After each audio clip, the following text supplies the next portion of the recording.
Let's talk about interoception deficits. In other words, how physical self-awareness impacts emotional regulation within your relationship. What if the biggest problem in your relationship isn't communication? What if it isn't empathy? It's not executive dysfunction? What if the real problem begins much earlier inside your body? Imagine driving a car with no dashboard. There's no fuel gauge, there's no temperature gauge, no warning lights. You don't know you're overheating until smoke pours out from underneath the hood. You don't know you're running out of gas until the engine stops. You don't know there's a problem until there's a crisis. For many individuals in neurodiverse relationships, that's exactly what emotional regulation feels like. They aren't intentionally ignoring their feelings. They aren't choosing to explode. They often aren't aware that their nervous system has been escalating for the last 30 minutes. So today, we're talking about one of the least understood pieces of the neurodiversity puzzle, interoception. And understanding this hidden sense may completely change how you understand meltdowns, shutdowns, emotional volatility, and conflict in your marriage. Because sometimes the problem isn't that someone doesn't care. Sometimes the problem is that they can't accurately hear the signals their own body is trying to send them. So let's talk about the hidden sense nobody talks about. Most of us learned there are 5 senses, right? Sight, hearing, taste, smell, touch. But neuroscience has discovered that we actually have many, many more. And one of them is called interoception. What is interoception? Okay, it's your ability to sense what's happening inside your body. It answers questions like, am I hungry, thirsty, tired? Is my heart racing? Am I breathing shallowly? Am I tense, anxious? Do I need a break? Am I nearing overload? For many people, these sensations operate like background music. They notice them automatically. Their body whispers, slow down, you need rest, you're becoming overwhelmed. But for others, the volume is turned way down or completely off. Especially for autistic individuals, ADHD individuals, and those who have experienced chronic stress or trauma, interoceptive awareness can be significantly impaired. The body may be screaming.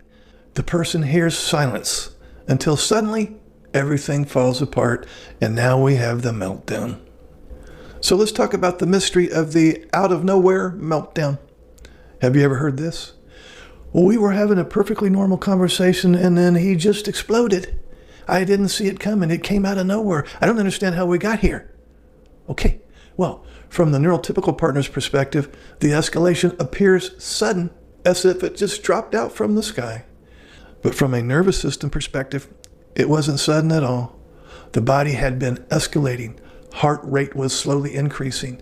Muscles were slowly tightening. Breathing became shallow. Sensory input accumulated. Stress hormones rising. Cognitive flexibility is decreasing. Energy reserves are depleting. Cortisol and adrenaline is sneaking in. The nervous system had been waving red flags for quite some time, but the autistic person simply didn't perceive them. It's not unlike a smoke detector with dead batteries. The fire didn't start suddenly. The alarm failed to sound. And this happens repeatedly in neurodiverse relationships. Both partners create painful stories. The neurotypical wife may think, well, he doesn't care. He doesn't try. He chooses this. Meanwhile, the autistic partner may be thinking, I don't know what happened. I don't know why I got so upset. I feel so ashamed. I feel defective. I'm so embarrassed with what I just said. Both partners suffer. Neither understands the physiology underneath the behavior. Now, let's talk about why emotional scripts often fail. Many couples who go to traditional marital counseling are taught communication strategies such as I statements, validate feelings, take turns speaking, repeat back what you heard. These tools matter, yeah, but they assume one critical thing, that both partners know what they're feeling before they're overwhelmed. Interoceptive deficits challenge that assumption. How can anyone say, oh, I'm beginning to feel anxious, if they don't recognize anxiety until it's already at 8 out of 10? Hell, by then, the bullet's already left the gun. How can they ask for a break if they don't realize they're overloaded until they're melting down? How can they communicate needs they can't physically detect? This isn't a character flaw. It's a sensory processing difference. And recognizing that changes the conversation entirely. Now let's talk about the missing diagnostic tool. Most couples ask, what triggered the argument? I often ask, what was happening in the body before the argument? Had they just eaten a meal? Were they overstimulated? How much sleep did they get last night? Had they been masking all day? Were they hot? Were they in pain, holding their breath, tensing their jaw? Were they ignoring bathroom needs, over-focused on work, skipping breaks? Because often the emotional crisis starts long before the emotional conversation. Interoception invites us to become detectives instead of prosecutors. Instead of asking who's wrong, we begin asking, what signals did the nervous system miss? That question changes everything. Now, let's talk about building interoceptive awareness.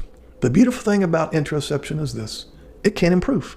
Not perfectly, not overnight, but through practice. Start with body check-ins. 3 times a day, pause and ask yourself, what is my heart doing? How is my breathing? Where am I tense? What's my energy level? Am I hungry? Thirsty? Do I need to get up and move? Do I need some quiet? Do I need some connection? At first, the answer may be, I don't know. That's okay. Awareness grows through repetition. You aren't taking a test. You're learning a language, the language of your own body. Another practice is using scales. Rate your stress from 1 to 10. Rate sensory overload from 1 to 10. Rate fatigue from 1 to 10. Many autistic adults discover they only recognize 2 states, fine and crisis. Learning the numbers in between becomes life-changing. Oh, I think I'm at a 2. I'm okay. Oh, I think I'm at a 6 or an 8. I'm getting up there. Now you have warning lights before the engine overheats. Now, let's talk about how neurotypical wives can help without parenting. This is where couples often get stuck. The neurotypical partner notices the signs first. You seem tense, or you're talking faster, or you're pacing, or you're becoming rigid, or your voice is getting louder.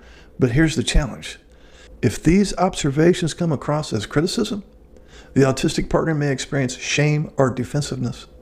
Instead of saying, oh, you're doing it again, try saying, I'm noticing some signs that your body may be getting overloaded.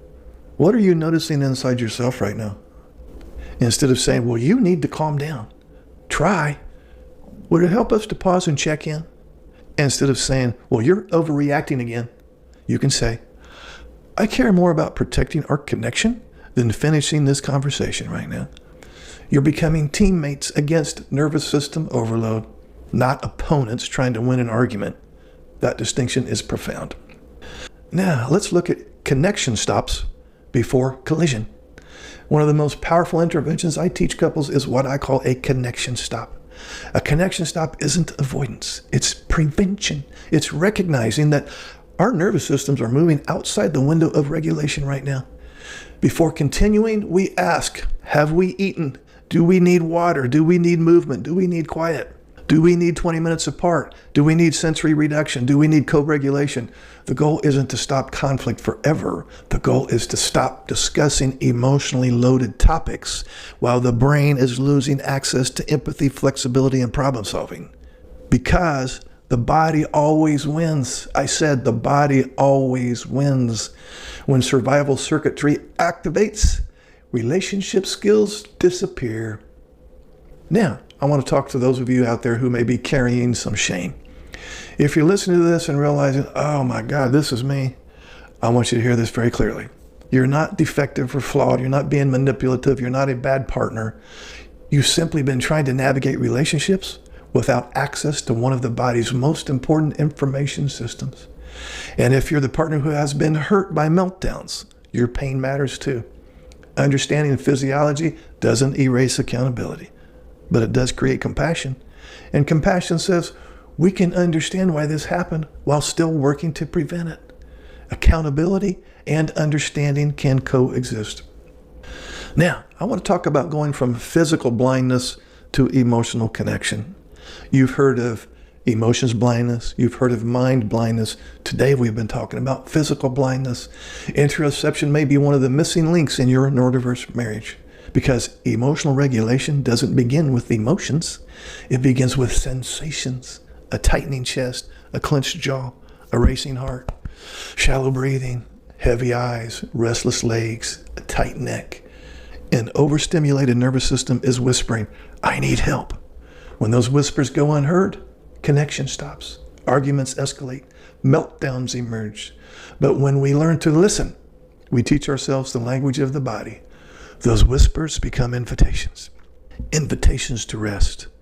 Invitations to move towards regulation, repair, understanding, protecting the relationship before crisis arrives.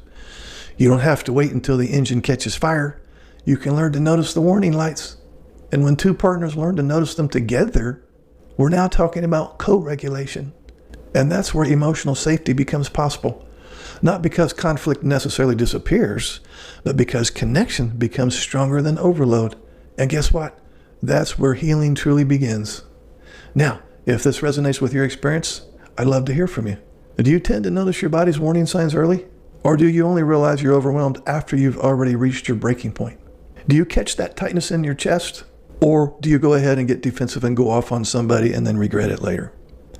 Share your experience in the comments below. And if this video helped you understand yourself or your partner in a new way, please like and subscribe and share it with someone navigating the complexities of a neurodiverse relationship. Because understanding changes everything. And sometimes the path back to each other begins by learning to listen to the body.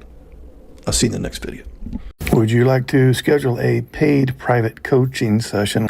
This will be in the form of a face-to-face Zoom call. Underneath any of my videos, you'll see this Calendly link. If you click on that link, it'll open up my calendar. You can pick the available days and times that works for your schedule. You'll get a follow-up email immediately after purchasing a session that will have the Zoom link that coincides with the day and time that you picked. I will get an email too that you scheduled a session, and I will be available on that exact day and time, and we will talk. I look forward to working with you.